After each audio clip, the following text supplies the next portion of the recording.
Guys, gue mau cerita tentang pengalaman gue yang gak akan pernah gue lupain seumur hidup. Waktu itu gue, Lulut, Ipan, sama Ese baru aja diterima kerja di sebuah pabrik tekstil di pinggiran kota. Awalnya semua normal-normal aja, tapi nggak lama hal-hal aneh mulai terjadi. Minggu pertama kerja kita mulai ngerasa ada yang nggak beres. Suara-suara aneh dari ruang produksi kosong, mesin-mesin yang tiba-tiba nyala sendiri tengah malam, sama bau-bau nggak enak yang muncul tiba-tiba. Yang paling creepy, kita sering ngeliat bayangan item yang lewat di ujung lorong.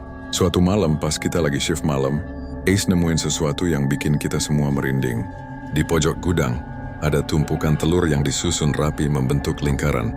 Yang bikin tambah aneh, telur-telur itu masih seger padahal gudang itu udah nggak dipakai bertahun-tahun.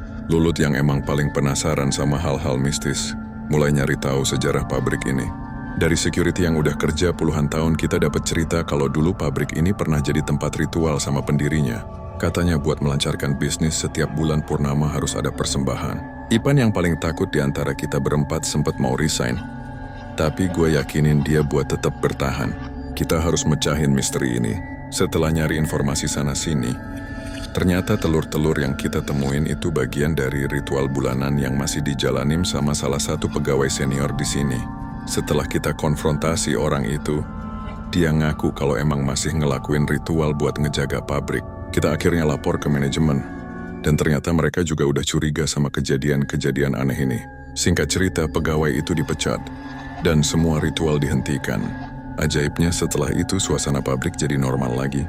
Nggak ada lagi suara-suara aneh atau penampakan yang bikin merinding.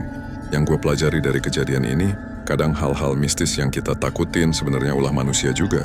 Dan yang paling penting, persahabatan kita berempat makin kuat gara-gara kejadian ini.